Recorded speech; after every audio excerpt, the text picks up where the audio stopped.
video, we'll discuss braiding of two Majorana, how we exchange the positions of two Majorana zero modes. First, discuss operators. What is the operator that actually exchanges the position of two Majorana zero modes? And then we'll discuss how to implement that in one dimension. When you think about it, if there are two Majorana zero modes at the end of the change and we have to exchange their position, they will meet each other. So how we avoid them meeting each other when they exchange their position? So we will do that in two different ways, by adiabatic changing of coupling constant, we will discuss that, and by projective measurement. So let's start. So braiding the exchange the position of two Majorana zero mode, or braiding them.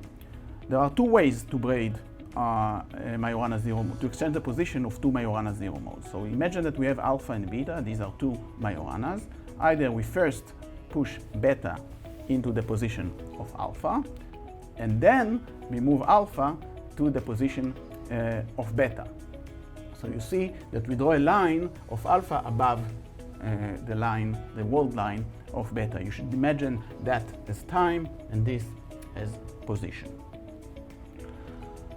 There is another option that we first move alpha to the position of beta and then beta to the position of alpha. We imagine that as the line of beta above the line of alpha. So there are always two ways of braiding, either this way or that way. So what is the operator that do that?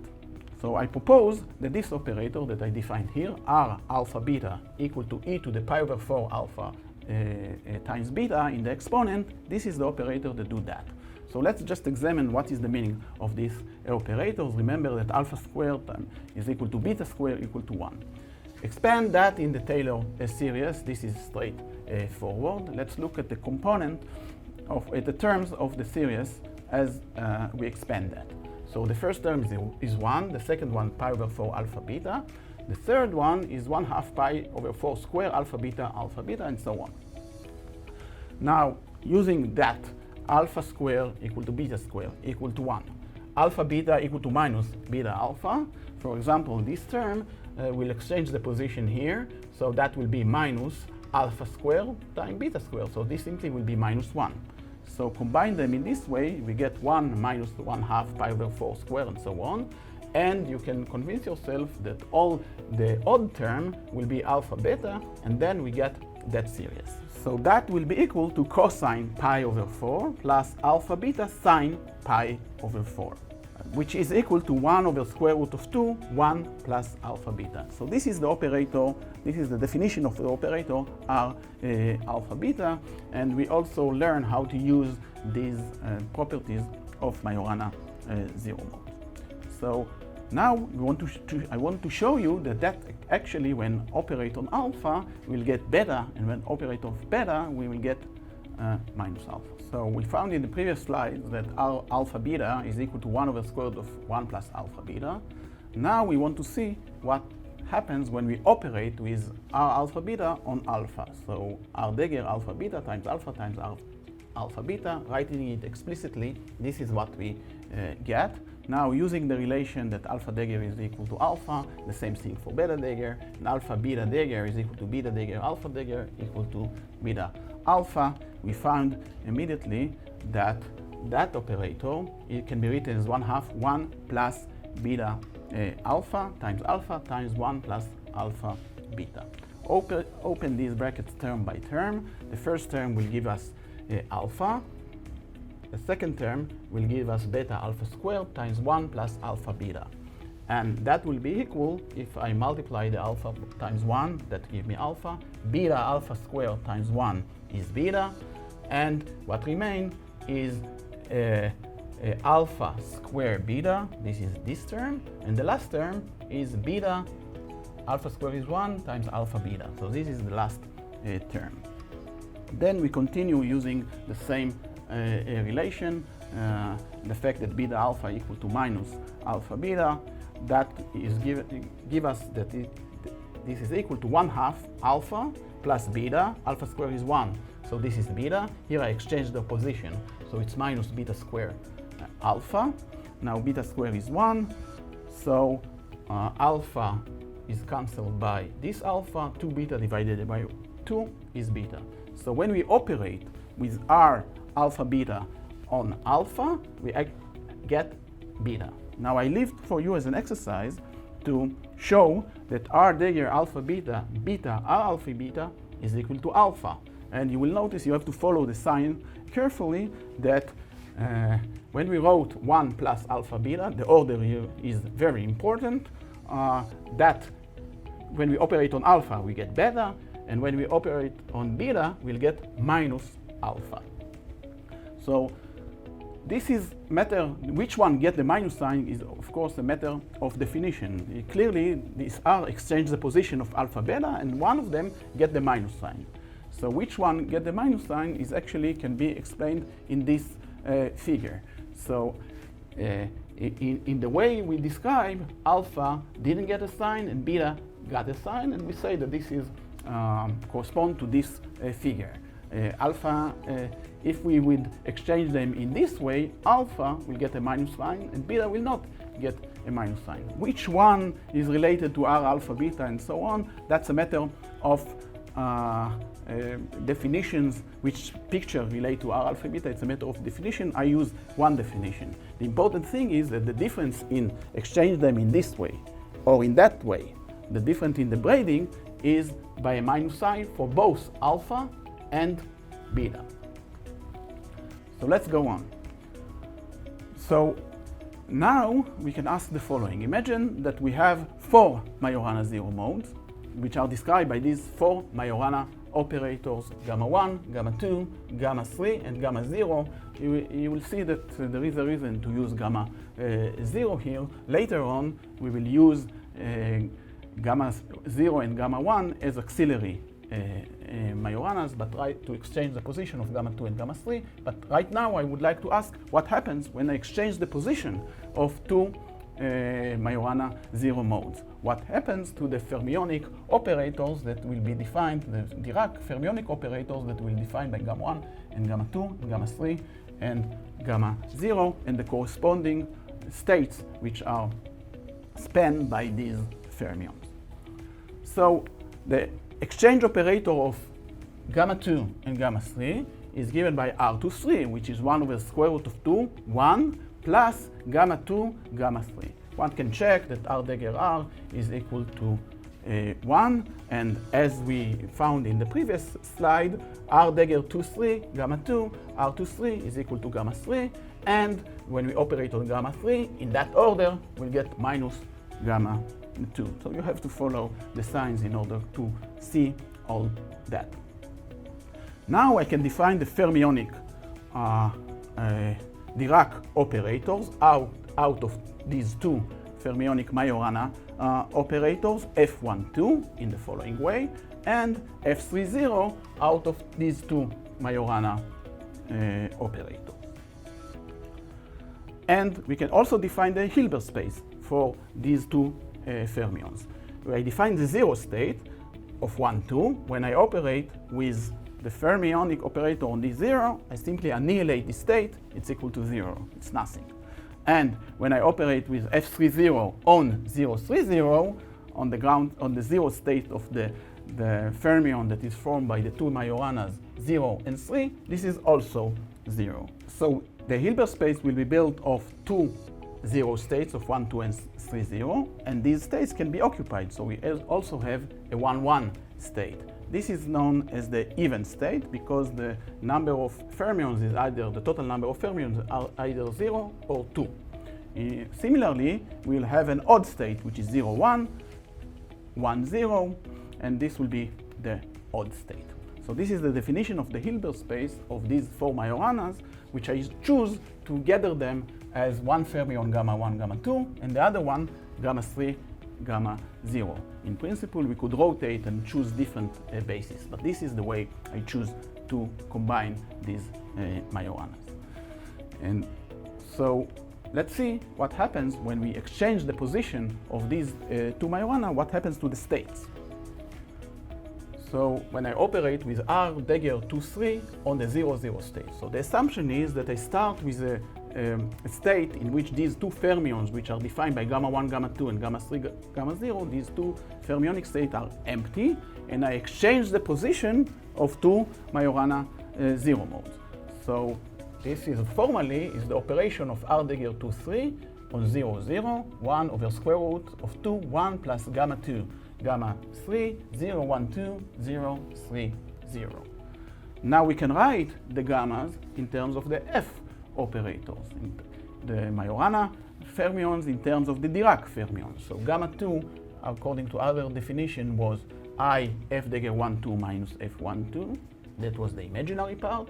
And gamma 3 was the real part, F Heidegger 3, 0, F 3, 0, and that should operate on 0, 0. So that, of course, will be what remains is only that, because if I operate with F3, 0 on that state, it annihilates it, so it's 0. If I operate with F1, 2 on that state, it again annihilates that. So what remains is only 1 plus I, F Heidegger 1, 2, F3, 0 on 0, 1, 2. So when we operate with F Heidegger on 0, we get 1, an occupied state in 1, 2, and an occupied state in 3, 3. So this will be 1 over square root of 2, 0, 0 plus I, 1, 1. In other words, the operation of changing the position of two Majoranas, we started from a state which is 0, 0. We can think about it as the north pole of the block sphere. 1, 1 will be there.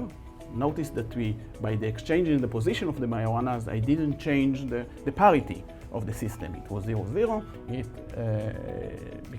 or 1, 1, and when we exchange the position of two Majorana zero modes, we got this state, 1 over square root of 2, 0, 0 plus I, 1, 1.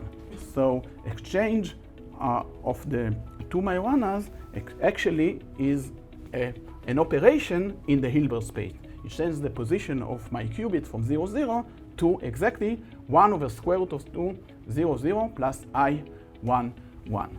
So the only requirement, so this is formally the operation of exchanging the position. In reality, the only requirement is that we do things very slowly. We change the position of these states adiabatically so that we do not excite other things in the system. Here we saw it formally. So this is if we are able to exchange the position of two Majorana zero modes, then we get that the state of 0, 0 changed to 1 over square root of 2, 0, 0 plus I, 1, 1. It doesn't matter if we exchange them quickly or slowly, as long as the rate in which we change is slower than the gap, and also the exact way in which we change the trajectory is also not important.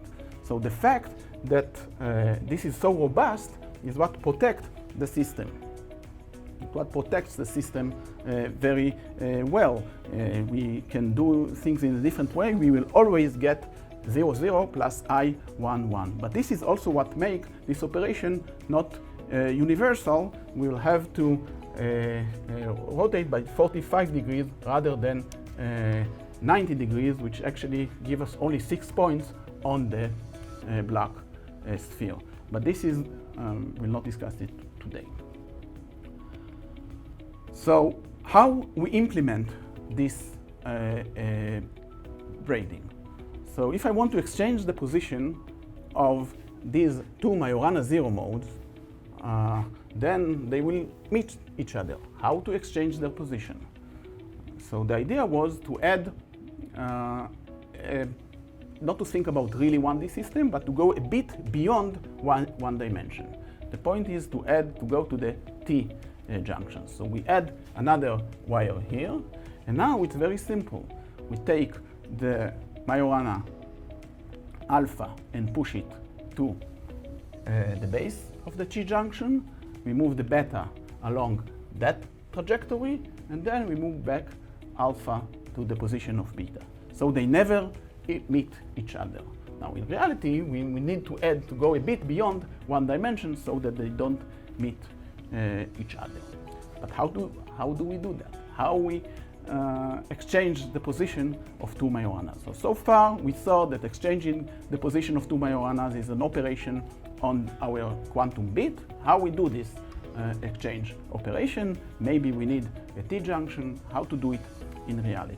So what I would like to emphasize that here we push alpha in that direction, beta in this direction, and then alpha back. We could do it in a different way. First beta, then alpha, and then beta in this way. This will correspond to the two ways of braiding two Majoranas.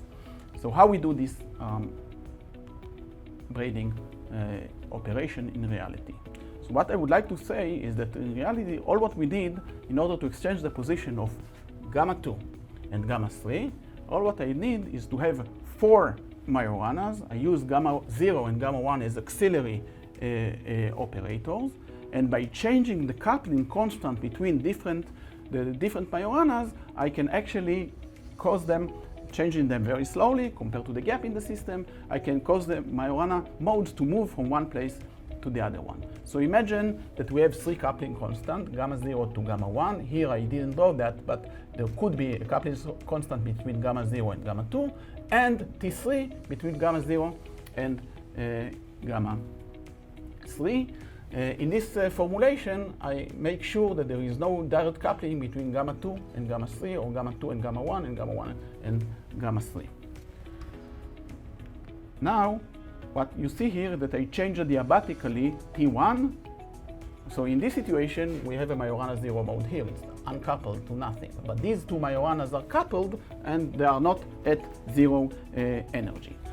So as I change the coupling, switch off T1 and switch on T2, let's see what happened. So after changing the coupling constant, gamma 2 is coupled, but gamma 1 remain uncoupled. So in some way, the Majorana modes move from being 0 at the position 2 to being at position 1. So this is actually changing the coupling constant, effectively move the Majorana from one place to the other one. We can also treat it formally. So I'm writing the Hamiltonian, which is related to gamma 2, gamma 0, gamma 1. Here gamma 3 was not involved, T3 was 0 through all these operations, so I don't write that part. And the Hamiltonian will be written in this matrix form. So you see that, for example, I will have gamma 2 is coupled to gamma 0 with the coupling constant T2. And hermeticity demands that that part will be minus IT T2. So the eigenvectors of that, the eigenenergies of this Hamiltonian, you can immediately find it's 0 plus minus square root of T1 square plus T2 square. These T1 and T2 are real numbers. And the 0 energy state, V0, is the vector, is 1 over square root of T1 square plus T2 square times T1, 0, T2. So you can really check that together with me. So 0 times T1 is 0, IT2 times 0 is 0, 0 times T2 is 0. And the fact that I have here T2 and T1, if I multiply that vector, that part of the matrix by this, then it's also 0, and the last one is also 0. So the matrix times V0 is equal to 0. So, and we have here everything in terms of T1 and T0. Now, if T2 is large and T1 is 0, this is a normalized vector, then the probability to find the Majorana at 1 is large. So T2 large, T1 equal to 0, that is when the Majorana is at gamma 1. When we have T1 large, when T1 is large, then we find the Majorana at position 2.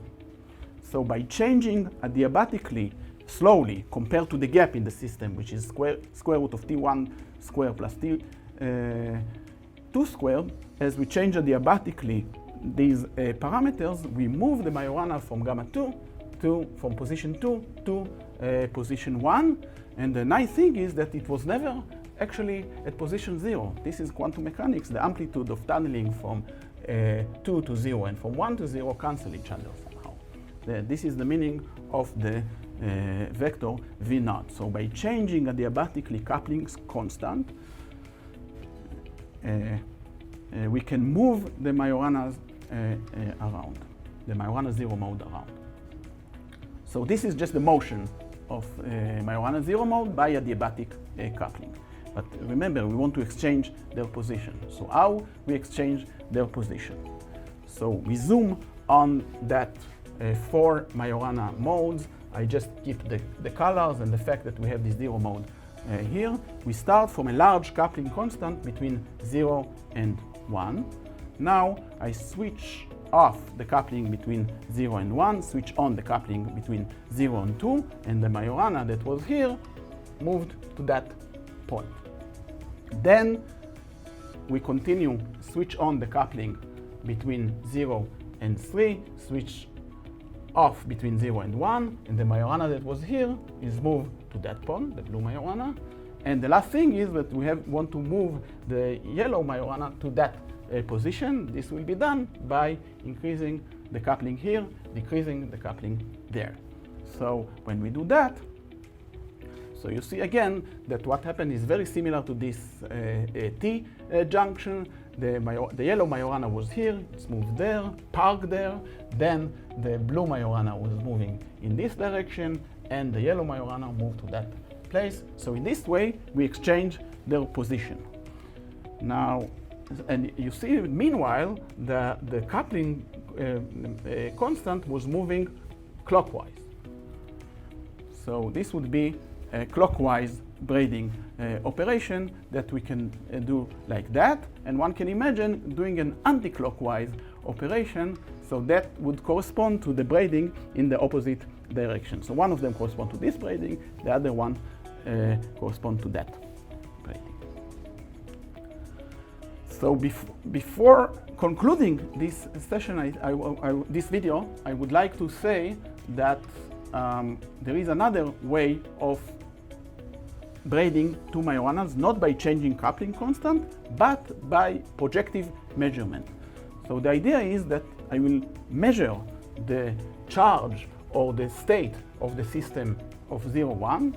If it's a state 0, that means that this state is unoccupied by a fermion. If it's 1, then it's occupied by a fermion. And by consecutive projection operators, effectively, I can exchange the position of these Majoranas. So this is a different implementation of braiding operation by projective measurements.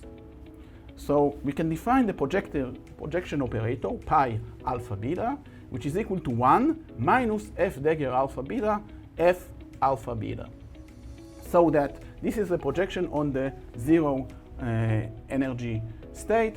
If the state is occupied, then f dagger f is equal to 1, so 1 minus 1 will be 0. And if it's unoccupied, then f on this state will be, operate on that state will be 0, and we simply get the state itself. In terms of the Majorana operators, f is equal to 1/2 alpha plus I beta. In terms of the Majorana 0 mode, we'll get 1 minus I alpha beta over 2. So this is straightforward calculation to do that. As we do a projection operator first on 0 and 1, then on 0 and 2, effectively the Majorana modes move here. Then we do another projection operator of these two Majoranas, and lastly another projection operator of the initial value. My claim is that in this way we exchange the position of two Majorana 0 mode, the operators that sit there. So let's see it in this way. So this is a set of operator, pi 0, 1, pi 3, 0, pi 2, 0. The order here is different. That means that I project on the 1 state, not on the 0 state. Writing it formally, it will be 1 minus I gamma naught gamma 1 over 2, 1 minus I gamma 3 gamma naught over 2, 1 minus I gamma 2 gamma 0 over 2, 1 minus I gamma 0 gamma 1 over 2. So now all what we have to do is to play with our beloved relation between alpha square, beta square equal to 1, and alpha beta anti-commute equal to minus beta alpha. It's a bit tedious, but straightforward, so I leave it to you as an exercise. And when you do that, you will find that this is equal to 2 to the power minus 3, 1 plus gamma 2 gamma 3 times 1 minus I gamma 0 gamma 1. So remember that when we don't have this I, this is the braiding operator R2, 3 equal to 1 over square root of 2, 1 plus gamma 2, gamma 3. And the projection operator on the 0 state, we can add the index here, 0, 1, is 1 over 2, 1 minus I, gamma 0, gamma 1. So the result that we get finally is that after this successive projection operation, we get this factor 2 to the minus 3 half times the braiding operator, R to 3, times the additional projection operator. So that we gain what we were able to perform what we wanted, the exchange of the position of two Majoranas by the projection operators. So thank you, and let's continue to the next video.